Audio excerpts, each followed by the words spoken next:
अखिलेश यादव के सांसद रामजीलाल सुमन सुधरने का नाम नहीं ले रहे हैं। पहले उन्होंने राणा सांगो को लेकर एक विवादित बयान दिया और अब एक नया ऐसा बयान दिया है जो एक बहुत बड़ा विवाद दोबारा खड़ा कर सकता है। राणा सांगो को लेकर जैसे राज्यसभा में रामजीलाल सुमन ने बोला था, उसके बाद उनका विरोध पूरे भारत में हुआ और खास तौर पर करनी सेना का गुस्सा समाजवादी पार्टी के राज्यसभा सांसद रामजीलाल सुमन पर फूटा। पहली बार प्रदर्शन होता है, गाड़ियों में तोड़फोड़ हो जाती है, पत्थरबाजी की खबरें सामने आती हैं, लोग घायल होते हैं। उसके बाद भी करनी सेना ने अभी 12 अप्रैल को जिस तरीके से आगरा में लाखों की संख्या में तलवारें लहराते हुए रामजीलाल सुमन को वार्निंग दी है और उनसे कहा है कि वो माफी मांगे। हालांकि वो अपनी बात पर अड़े हुए हैं कि वो माफी नहीं मांगेंगे, लेकिन इसी बीच अब एक बार फिर से रामजीलाल सुमन ने बहुत ही बड़ा विवादित बयान दे दिया है। एक बार आप ये बयान। जहां मुसलमानों से ज्यादा हिंदुओं की तादाद होती जाने वालों, मुगलों के आने से पहले भी कहा जाए इसके नीचे नहीं मरते रहे। बाबा साहब डॉक्टर अम्बेडकर को जो मानते हैं उससे मैं कहना चाहूंगा, मोहल्लों में एक प्रचार कर देना का बड़ा खतरनाक मामला है। अगर तुम ये कहोगे कि हर मस्जिद के नीचे एक मंदिर है, तो फिर हम ये कहना पड़ेगा कि हर मंदिर के नीचे एक बौद्ध मठ है और तुम उन्हें जरूर बड़े मुर्दे मत उखाड़ो, करते बड़े उखाड़ोगे तो भारी पड़ जाएगा। अभी बौद्ध गया में आंदोलन चल रहा है, क्या बात का आंदोलन चल रहा है। वक्त का कानून हमारे देश में आया और कहा गया 3 हिंदुओं के नुमाइंदे भी इस वक्त में रहेंगे। जैन धर्म है, सनातन धर्म है। अगर कोई टेस्ट बनता है किसी मजहब का, धर्म का, तो उसी मजहब के लोग उसमें रहते हैं। वक्त में 3 सनातनी रहेंगे, क्यों रहेंगे? बख्तर इस्लाम को मानने वालों का है। बौद्ध गया में क्या आंदोलन चल रहा है? वो जो बौद्ध मठ है उसमें हिंदुओं के नुमाइंदे हैं, कलेक्टर उसका संरक्षक है। और मैं लंबे समय से ये मांग हो रही है कि इसकी इंतजामिया कमेटी में बौद्ध होने चाहिए। बौद्धों को नहीं रखा जा रहा है। समाजवादी पार्टी की है जो बैठक हो रही है, जो बाबा साहब डॉक्टर अम्बेडकर तैयार कर रही है, इस बैठक के मार्फत हमें संदेश देना चाहिए बौद्ध भिक्षुओं को। गया के बौद्ध मठ में सिर्फ बौद्ध होने चाहिए। हम संदेश देना चाहेंगे, घबराओ मत। समाजवादी पार्टी का एक एक कार्यकर्ता तुम्हारे साथ है। पीडीए हमारा नारा है। और आजकल जो लड़ाई चल रही है वो लड़ाई पीडीए की है। कुछ लोग सामंती डेमोक्रेसी के लोग हैं। अभी परसों एक बैठक हुई तो तलवार हथियार थोड़ा मैंने पढ़ा है, खाएंगे भी 2 तलवार। छतरी का धर्म तो गरीब की इमदाद कर रहे हैं, मदद कर रहे हैं। ये पास में भरतपुर, यहाँ भरतपुर के राजा सूरजमल की तलवार ने अंग्रेज का सर काटा, किसी गरीब का सर नहीं काटा। हमने तो 3 सेनाएं पड़ी थी, वायुसेना, थल सेना और जल सेना। अब एक नई सेना पैदा हो गई है। हमारी हाथ जोड़ के प्रार्थना है, चीन ने हमारी जमीन पर कब्जा कर दिया। अरुणाचल प्रदेश को चीन अपने हिस्से में दिखाता है। ये जो रणबांकुर है करनी सेना के, हिंदुस्तान की सड़क पर चले जाओ, चीन से हमको बचाओ, वरना तुमसे ज्यादा नकली दुनिया में कोई हो नहीं सकता। हिंदुस्तान की जमीन चीन से, वरना तुम नकारा कहेगा। दोस्तों, सामाजिक शक्तियों की बात मैंने की। लड़ाई लंबी है और ये लड़ाई कोई हमारी लड़ाई नहीं है, ये लड़ाई उन लोगों से है। मुख्यमंत्री न रहने के बाद जिन लोगों ने गंगा जल से अखिलेश यादव जी का मकान धुलवाया, ये लड़ाई उनकी। राजस्थान की विधानसभा में जो नेता प्रतिपक्ष था दलित, एक मंदिर में चला गया, उसको गंगा जल से धुलवाया गया। आज ही एक दलित नौजवान को मार डाला गया। हम चाहते हैं जाति का जंग न हो। ये लड़ाई उन लोगों से है हिंदुस्तान के मुसलमानों को बाबर की औलाद बताते हैं। हम कहना चाहते हैं, जब जब इस देश की दाव पर लगी है, हिंदुस्तान के मुसलमान ने साबित कर दिया है कि देश की मिट्टी से जितनी मोहब्बत हिंदू को है, उससे कम मोहब्बत मुसलमान। तो लड़ाई लंबी है। इसलिए तो हमने कह दिया कि हिंदुस्तान के मुसलमान ने तो कभी बाबर को अपना आदर्श नहीं माना, तो मोहम्मद साहब को अपना आदर्श मानते, दूसरे संतों को मानते। तो हमें पूछ लिया कि जब तुम बाबर को कहोगे कि ये मुसलमान बाबर का डीएनए है, तो तुमने किसका डीएनए जरा बता? कोई तो रायता फैला हुआ इधर। दोस्तों, आगे आने वाले समय में समाजवादी पार्टी के राष्ट्रीय अध्यक्ष श्री अखिलेश यादव की 19 अप्रैल को आ रहे हैं। लड़ाई का मैदान तैयार होगा, दोनों हाथ होंगे।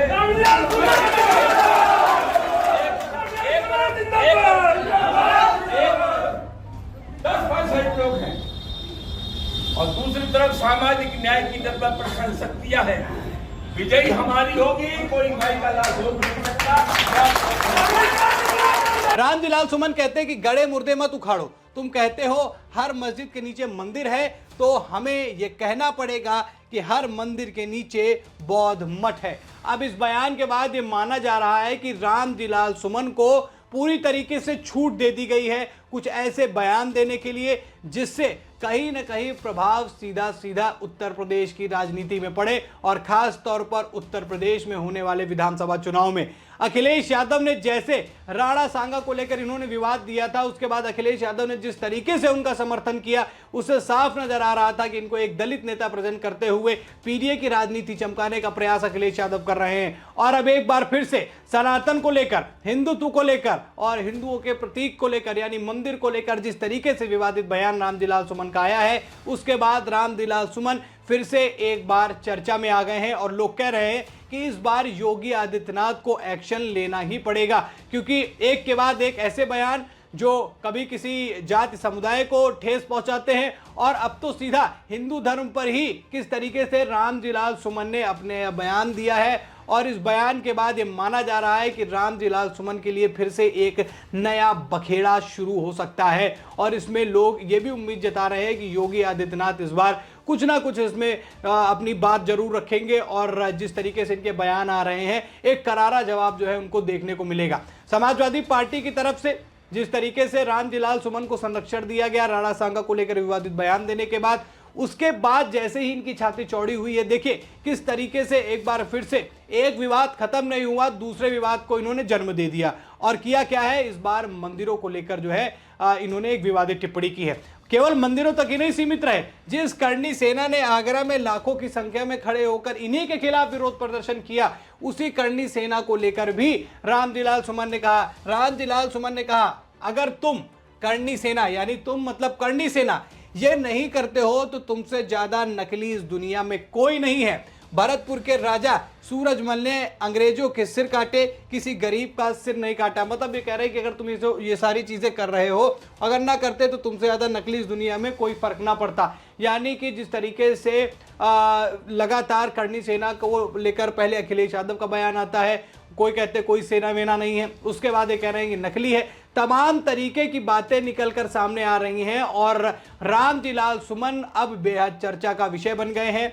जहां अखिलेश यादव ने राणा सांगा वाले मामले पर सियासी रोटियां सेकी, अपने पीडीए फॉर्मूले को आगे बढ़ाने का जो एक नया पैतरा अपनाया वो आपने देखा, लेकिन इस बार सीधा सनातन पर जिस तरीके से रामजी सुमन के बिगड़े बोल निकल कर आए हैं, यह माना जा रहा है कि अखिलेश यादव के लिए दोस्तों एक बहुत बड़ी मुसीबत हो सकती है, क्योंकि अखिलेश यादव दोस्तों लगातार या तो खुद ऐसे बयान दे रहे हैं या फिर उनके नेता ऐसे बयान दे रहे हैं जिसमें वो उनको समर्थन दे रहे हैं, जो अखिलेश यादव के लिए बड़ी मुसीबत साबित हो सकते हैं। पहला बयान आप अखिलेश यादव का याद कीजिए, उन्होंने बोला किसके लिए, गौशाला के लिए। दोस्तों गौशाला के लिए एक विवादित बयान आता है, कहते हैं कि जिनको दुर्गंध पसंद है वो गौशाला बनाते हैं, जिन्हें सुगंध पसंद है वो इत्र पार्क बनवाते हैं। जी हाँ, कन्नौज के इत्र पार्क की तारीफ करते हुए उन्होंने गौशाला का अपमान कर दिया। पूरे यदुवंश समाज का इन्होंने ये अपमान किया। उसके बाद राणा सांगा को लेकर बयान आता है। राणा सांगा को लेकर उन्हें गद्दार कह दिया जाता है, और उनको गद्दार कहता कौन है? ये राज्यसभा सांसद रामजीलाल सुमन। और फिर से ये मामले थमते भी नहीं है कि पूरी तरीके से सनातन विरोध में ये मामला जो है एक बार फिर से पलटता हुआ जा रहा है, उधर जा रहा है, क्योंकि मंदिरों को लेकर ये विवादित टिप्पणियां की गई हैं। अब ये मामला क्यों निकल कर आया, ये बयान क्यों निकल कर आए?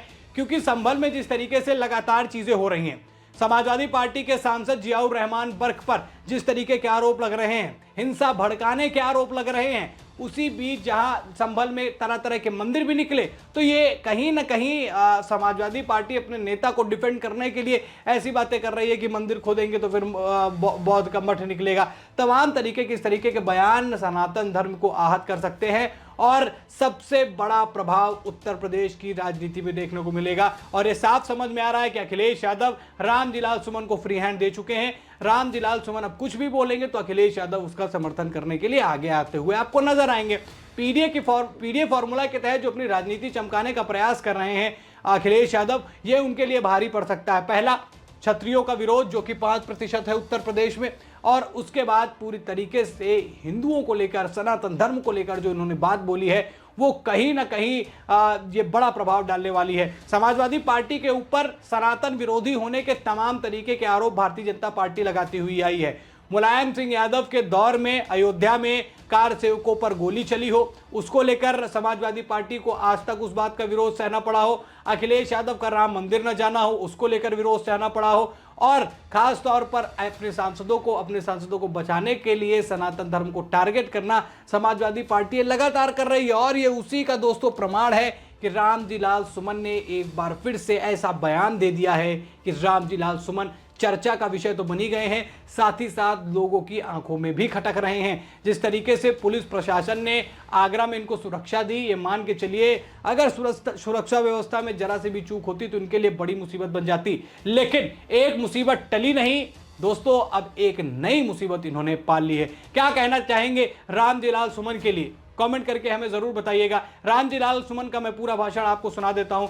क्या कहना चाहेंगे रामजीलाल सुमन के बारे में जो इस तरीके के लगातार विवादित बयान दे रहे हैं? कमेंट करके बताइएगा। साथ ही साथ मैं आपको ये वीडियो भी दिखाता हूं जिसमें रामजीलाल सुमन ने इसमें किस तरीके से एक सभा में खड़े होकर ये बातें कही हैं।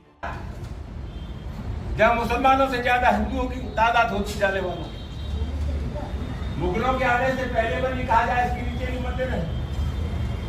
वो बाबा साहब डॉक्टर अम्बेडकर को जो मानते हैं उससे मैं कहना चाहूंगा, मोहल्लों में एक प्रचार कर देना का बड़ा खतरनाक मामला है। अगर तुम ये कहोगे कि हर मस्जिद के नीचे एक मंदिर है, तो फिर हमें ये कहना पड़ेगा कि हर मंदिर के नीचे एक बौद्ध मठ है, और तुम उन्हें बड़े मुर्दे मत उखाड़ो, गड्ढे बड़े उखाड़ोगे भारी पड़ जाएगा। अभी बौद्ध के यहाँ में आंदोलन चल रहा है, गाय बात का आंदोलन चल रहा है। वक्फ का कानून हमारे देश में आया और कहा गया 3 हिंदुओं के नुमाइंदे भी वक्फ में रहेंगे। जैन धर्म है, सनातन धर्म है, अगर कोई ट्रस्ट बनता है किसी मजहब का, धर्म का, तो उसी मजहब के लोग उसमें रहते हैं।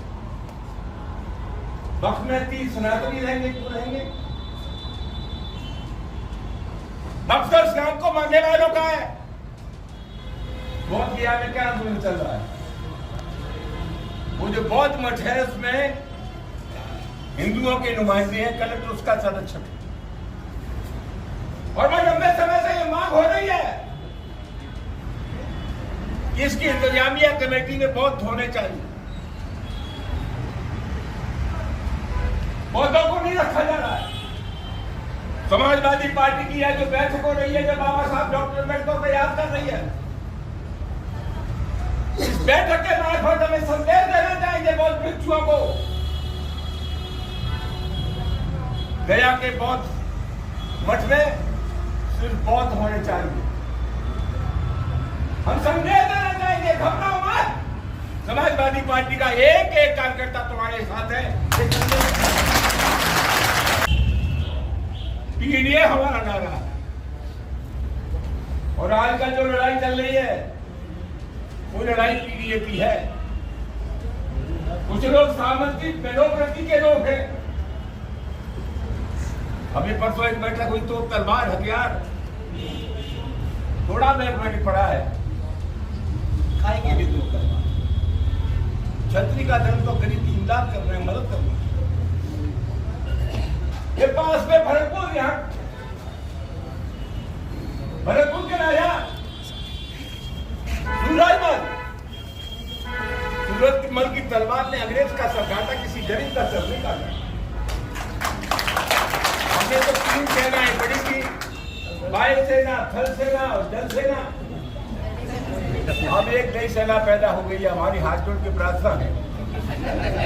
चीन ने हमारी जमीन पर कब्जा कर लिया। अरुणाचल प्रदेश को चीन अपने हिस्से में दिखाता है।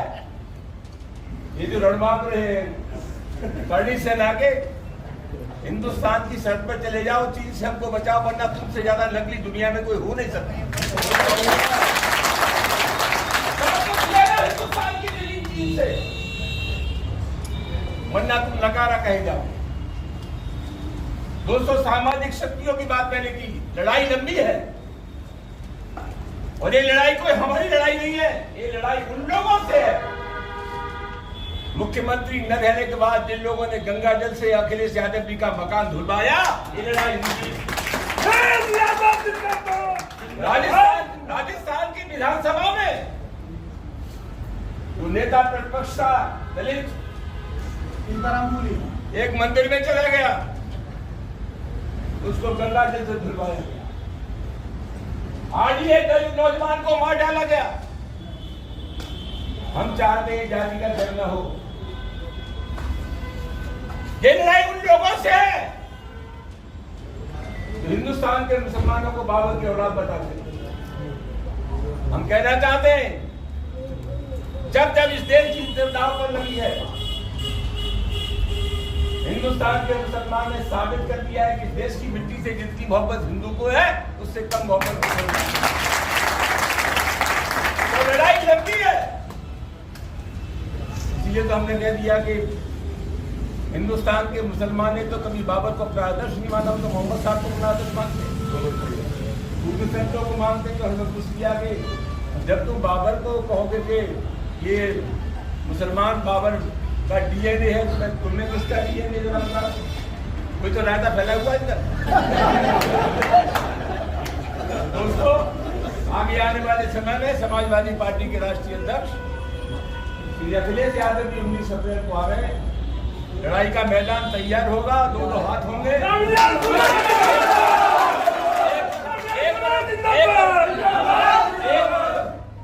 10% लोग हैं और दूसरी तरफ सामाजिक न्याय की जब प्रखर शक्तियां हैं। विजयी हमारी होगी, कोई भाई का लाभ हो नहीं सकता। दोस्तों, फिलहाल इस वीडियो में इतना ही। वीडियो को लाइक और शेयर करें। चैनल पर नए हैं तो चैनल को जरूर सब्सक्राइब करें। फिर मिलते हैं एक नई खबर में, तब तक के लिए धन्यवाद।